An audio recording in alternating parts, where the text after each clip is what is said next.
queridos alunos do sexto ano. Eu desejo que vocês estejam muito bem, que estejam estudando, né? Fazendo as atividades propostas por todos nós professores e que vocês aprendam e aprendam bastante, certo? Em caso de dúvida, por favor, né? Nos procurem através dos nossos grupos de estudo. Então vamos lá. Nós tivemos uma semana de recesso, uma semana de descanso e agora retomamos aí. E no nosso retorno, nós estamos aqui no PET volume 5, estamos aí na semana 2. E qual é o conteúdo aí da nossa aula? Então, o conteúdo da nossa semana, da semana 2, é leitura e interpretação de mapas e escala cartográfica. Então, nós vamos ver dois itens importantes, como a gente ler e entender os mapas e também entender muito bem sobre a escala cartográfica, que é um elemento muito importante aí do mapa, tá? Então, o que é um mapa? Vejam, aqui nós temos um mapa. Esse mapa é bem simples, ele está demonstrando aqui bem na parte central o nosso município, Cachoeira de Minas. E nós vemos os municípios que fazem divisa aqui com Cachoeira de Minas. Temos um azul aí, os rios, né? Rodovias que cortam os municípios aí, tá? Então, um mapa, né? O que é um mapa? O mapa, lembrem-se, é uma representação plana, é uma representação simplificada e reduzida. Reduzida por quê? Seria impossível colocar o território, né, de Cachoeira de Minas nesse simples pedaço aqui de papel, tá? Então, ele é reduzido. E o mapa representa aí a superfície terrestre, ou parte da superfície terrestre. Então, aqui no caso, está representando parte aí da superfície terrestre. E o mapa é uma imagem que nós vemos de cima, certo? O mapa utiliza linhas, vai utilizar pontos, símbolos, né? E cores para trazer as informações sobre variados temas, certo? Então, quais são esses temas? Organização dos territórios, né? Os aspectos naturais aí dos territórios. Então, observe aqui nesse mapa. Nós temos o mapa do Brasil e o mapa físico aí do Brasil, representando o quê? As altitudes. O que é a altitude, né? A altura em relação ao nível do mar. Então, as cores clarinhas, áreas bem mais baixas, as cores escuras, áreas elevadas, né? E aqui também nós temos a representação dos principais rios aqui do nosso Brasil. Observem que as áreas mais elevadas do Brasil, elas se encontram aqui na região sudeste, parte da região sul, uma pequena parte do centro-oeste e uma pequena parte aqui da região norte. Então, quando nós falamos assim, as montanhas de Minas, o Brasil não tem montanhas, Minas não tem montanha. Por quê? Montanha refere-se às altitudes acima de 4.000 metros, tá ok? Então, olha, para que a gente possa ler um mapa muito bem, nós temos que analisar alguns elementos. E quais são esses elementos? São 6 elementos. Eu vou destacar apenas 5 aqui para vocês, né? E o 6º elemento eu vou apenas comentar sobre ele. Então, o primeiro elemento é o título. O que o título traz, né? O título, ele é um indicador aí do tema retratado no mapa, certo? Então, o título, ele já vai dar uma ideia geral de qual é o tema que está sendo estudado. Então, em mapas históricos, o título também costuma indicar aí o ano, o período, né? E para a gente fazer uma correta leitura de qualquer mapa, qualquer cartograma, a primeira coisa que nós devemos fazer é ler aí o título. O segundo elemento que nós temos no mapa, esse segundo elemento é a escala. Então, a escala é quantas vezes o tamanho real foi reduzido. Nós vamos conversar, eu vou explicar mais sobre a escala.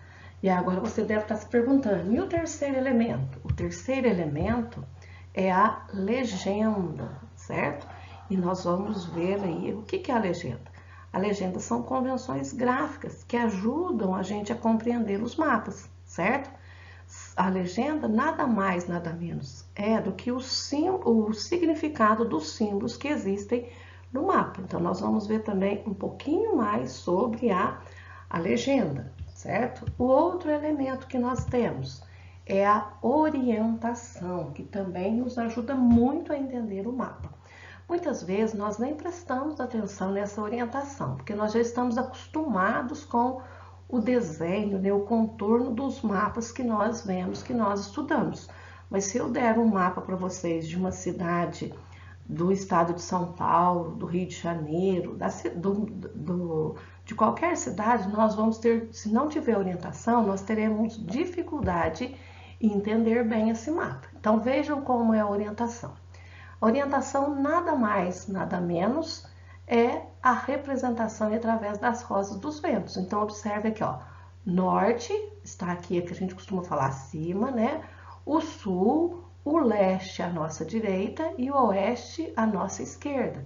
Ah, só tem esse tipo de orientação? Não, nós temos diversos tipos de orientação. Então, observe aqui a segunda, olha, essa é uma rosa dos ventos mais complexa, né? Com bastante detalhes. Olha essa terceira. Essa terceira é bem simples, né?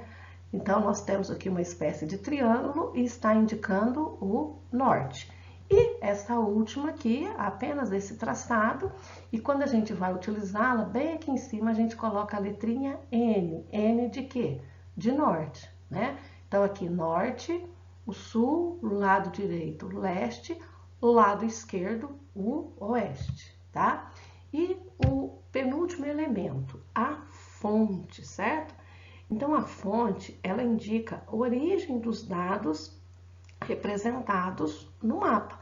Na maioria das vezes vem com o nome do cartógrafo, a data que foi concluído o mapa, tá? E ela mostra aí todo esse processo de construção aí do mapa. E um elemento que eu não coloquei aqui é a projeção cartográfica, porque nós temos diversos tipos de projeção cartográfica. Então, nós temos projeção plana, projeção cônica, projeção cilíndrica. Na projeção plana, nós vamos ter diversos autores que elaboraram essas projeções. Então, projeções nós vamos estudar aí mais para frente. Vamos observar aqui, então, o mapa físico do Brasil. Esse mapa físico é o mapa que vocês têm lá no pet de vocês. Vocês podem até acompanhar, né? Então, ele tem aqui, olha, o título. Qual que é o título? Brasil Físico. Então, indica o que está representado aqui no mapa, os aspectos físicos do Brasil, certo? As altitudes aí do Brasil. Observe que aqui tem umas linhas, né? Umas linhas, essa legenda aqui, ó, áreas sujeitas à inundação, que é a região do Pantanal, onde sofreu muito aí com as queimadas. Aqui nós vamos ter áreas de inundação, todas as margens de rios são áreas sujeitas à inundação. Então, isso aqui nós tratamos do título, certo? Então, é importante, sempre, primeira coisa, ler o título. O segundo item que eu vou colocar aqui para vocês, olha, a orientação. Então, é importante que vai apontar a direção, para que lado fica, né? Então, eu preciso, se eu estou numa cidade, eu preciso saber essa orientação, qual é o norte. Então, lembrando lá da orientação através do sol. É claro que vocês hoje têm um GPS que nos auxilia muito melhor, tá? A orientação, então, ela vem através aí da rosa dos ventos, certo? A fonte, né, que vai indicar a origem, a fonte aqui é o IBGE, é uma fonte bastante confiável, né? Por que é confiável? Porque é um instituto brasileiro, né? Instituto Brasileiro de Geografia e Estatística, é um órgão federal. E o terceiro item, aliás, o primeiro, segundo, terceiro, quarto, quinto item aqui, é a legenda. Então, nós temos diversos tipos aí de legenda, certo? Aqui nós temos nessa legenda, olha, o triângulo aí significa o quê? Os picos. Então, os principais picos. Aqui nós vamos ter o Monte Roraima e o Monte Camburai, que é o ponto mais extremo aqui do Brasil. São dois pontos bastante elevados. Aqui nós temos os dois picos, o 31 de março e o Pico da Neblina, que também estão entre os maiores picos aqui do Brasil. Aqui nós temos na região sudeste o Pico das Agulhas Negras, né? Esse pico aí das Agulhas Negras, ele está entre Minas Gerais e o Rio de Janeiro. Então, esses são aí os principais picos. O Brasil tem montanha? Não tem montanha. Por quê? Para ter montanha tem que ter mais de 4.000 metros de altitude, tá? Então, esses são os elementos aí do mapa. Agora, o que nós vamos ver? Nós vamos ver em relação à legenda, né? Então, o que é a legenda? São tipos de símbolos cartográficos. Pode ser através de ponto, né? E esse ponto, eles são utilizados para representar localidades. Nessa questão aí dos pontos, muitas vezes são pontos tão pequenininhos, né? Que às vezes a gente nem percebe aí no mapa. E por que eles são pequenininhos? Perante o tamanho que foi representado. Então, nós temos aqui, ó, o símbolo de aeroporto, né? O símbolo de fábricas, certo? Os símbolos de ponto de ônibus, né? Restaurantes. E esse aqui são os pontinhos que a gente pode utilizar. A legenda, ela pode ser, então, pontual, linear e zonal. Linear, ela vem através de linhas, né? São utilizados para representar objetos ou elementos de largura muito pequena, né? Ou então, de grandes extensões, então rodovias, rios, é tudo uma legenda linear. E a legenda zonal, que também é comum nos mapas. Elas são utilizadas para representar objetos ou áreas de grande extensão com relação à área representada, tá? Então, reservas florestais, tipos de relevo, campos de cultivo, vem muito com essa legenda zonal, tá? E aí pode variar de cor, né? O tamanho, a maneira como ela está aí desenhada, certo? Então, existem algumas cores que são previamente também utilizadas para representar aí elementos. Por exemplo, a cor azul, geralmente ela é utilizada só para representar aí as áreas de água, né? Os recursos hídricos. Aqui nós temos outros tipos de legendas, tá? E aqui ainda veja, olha, tem até uma escala gráfica aqui que nós já vamos ver melhor essa questão, tá? Então, de modo geral, nós sabemos que o mapa, ele precisa estar muito bem representado, né? Com as suas legendas. Então, aqui nós vemos, olha, símbolos cartográficos, ponto, a linha, né? E área, tá ok? A figura de um avião, como exemplo lá, ela só pode ser utilizada para representar um aeroporto. Por quê? Porque isso são convenções que foram passadas para nós, né? Os geógrafos, os cartógrafos estudaram e deixaram esse item aí para a gente, uma convenção, uma colocação deles, né? Agora nós vamos ver os tipos de escala, que é o tema aí do nosso PET. Então, nós temos dois tipos de escala cartográfica. Então, o primeiro tipo de escala cartográfica que nós temos é uma escala numérica, tá? E o que é a escala? A escala aponta a quantidade de vezes que uma área teve que ser reduzida para caber no local em que o mapa está representado, tá? Então, quantas vezes que foi reduzida? É preciso reduzir o território, né? E ao mesmo tempo, às vezes é preciso ampliar um território. Por quê? Um território ou um objeto. Eu vou desenhar uma formiga, eu quero explicar sobre todo o funcionamento da formiga. Então, eu preciso de uma formiga grande, eu vou ampliar. No caso dos mapas, sempre é a redução. Então, a escala numérica, certo? Essa escala numérica, ela é utilizada nos mapas, né? E recebe esse nome de escala numérica, por quê? Porque ela costuma, a escala numérica, ela vem apenas com números, certo? Então, veja aqui, olha, eu tenho 1, esse 1 aqui representa o quê? 1 centímetro. E a quantidade aqui, 1 centímetro, corresponde a 50.000 centímetros, né?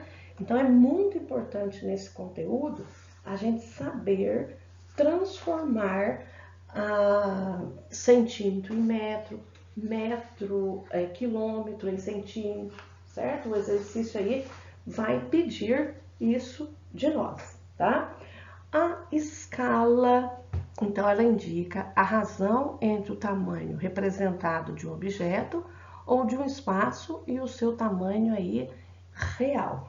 Como que eu vou ler essa escala? Então, tem uma maneira como a gente lê a escala gráfica e a escala numérica, tá? É muito importante vocês olharem os mapas e saberem qual é o tipo de escala que está citando. Olha a escala gráfica. A escala gráfica, nós já vemos aqui, ela vem parecida com desenho de régua, né? E a escala gráfica, gente, ela é em quilômetro ou metro. A escala numérica é apenas em centímetro ou decímetro, tá? Podemos ter as duas, centímetro ou decímetro, a escala numérica. A escala gráfica, apenas em quilômetro e metro, tá? A escala gráfica, então, é a representação aqui, olha, de forma semelhante a uma pequena régua, certo? E para saber a escala aplicada no mapa, não é preciso nenhum cálculo, basta você observar os números indicados em quilômetros. Na escala numérica, você já precisa fazer cálculo. Aqui não. Aqui, bom, nem sempre aqui você também precisa fazer cálculo. Você vai precisar fazer cálculo quando você quer saber a distância de uma cidade na outra, que você não fala assim. Cachoeira está a aproximadamente 22 mil metros de Santa Rita. Você vai falar em quilômetro, né? E aqui você olha lá, ó. Cada 1 centímetro está representando 50 quilômetros. Então, aqui 50 quilômetros, né? 2 centímetros, 100 quilômetros. 3 centímetros, 150 quilômetros, tá? Então, vejo aqui. Essa escala, ela é gráfica ou ela é numérica? Ela é uma escala numérica, né? Então, é em forma de fração. Então, nós temos aqui um numerador, que é a medida aí no mapa. E o denominador, a área real. Então, eu tenho 1 por 10.000 centímetros, né? E essa já é uma escala. Aqui nós temos a escala numérica e aqui nós temos a escala gráfica, né? 25.000 centímetros equivale a 250 metros, certo? E o próximo desenho aqui? Então, nós temos a escala numérica e a escala gráfica. Uma unidade no mapa equivale, então, a 200 quilômetros no terreno. Então, eu transformo esses 20.000 centímetros em quilômetros, tá? É importante saber ler a escala? Sim, muito, muito importante a gente saber essa leitura aí da escala, né? A escala numérica. Então, o número 1, aqui olha, o número 1 corresponde ao valor no mapa, né? O número 10.000 é o valor correspondente no espaço real. Então, cada centímetro no mapa corresponde a 10.000 centímetros aí na realidade, tá? Então, aqui uma pequena tabelinha, olha, 1 quilômetro é igual a 1.000 metros. 1 quilômetro é igual a 100.000 centímetros. 1 metro é igual a 100 centímetros. 1 metro é igual a 1.000 milímetros, né? Só para revisar um pouquinho da aula de matemática. Detalhe importante, olha, quanto maior o denominador, menor a escala. Então, vai ter menos detalhes. Quanto menor o denominador, observe aqui, maior a escala, mais detalhes, tá? Isso é uma informação de suma importância.